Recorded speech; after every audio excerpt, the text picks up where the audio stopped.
بسم اللہ الرحمن الرحیم۔ اللہ کے نام سے جو بڑا مہربان اور نہایت رحم کرنے والا ہے۔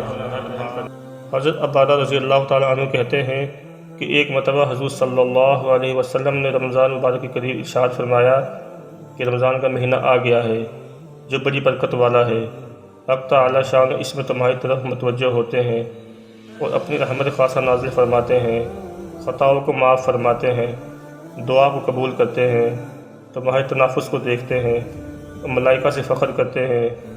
بس اللہ کو اپنی نیکی دکھلاؤ، بد نصیب ہے وہ شخص جو اس مہینے میں بھی اللہ کی رحمت سے محروم رہ جائے۔ تنافس اس کو کہتے ہیں کہ دوسرے کی حرص میں کام کیا جائے اور مقابلے پر دوسرے سے بڑھ چڑھ کر کام کیا جاوے، تفاخر اور تقابل والے آویں اور یہاں اپنے اپنے جوہر دکھلاویں۔ فخر کی بات نہیں، تحدیث بن نعمت کے طور پر لکھتا ہوں، اپنی نااہلیت سے خود اگرچہ کچھ نہیں کر سکتا مگر اپنے گھرانے کی عورتوں کو دیکھ کر خوش ہوتا ہوں کہ اکثروں کی اور اس کا اہتمام رہتا ہے کہ دوسری سے تلاوت میں بڑھ جائیں۔ خانگی کاروبار کے ساتھ 15-20 پارے روزانہ بے تکلف پوری کر لیتی ہیں۔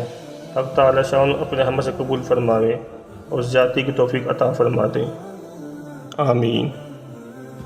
اللہ پاک مجھے اور آپ کو رمضان مبارک میں زیادہ سے زیادہ عبادات کرنے کی توفیق عطا فرمائے، آمین۔ ناظرین، اگر میری ویڈیو آپ کو پسند آئی ہو پلیز لائک، کمنٹس، سبسکرائب اور شیئر کرنا نہ بھولیے گا۔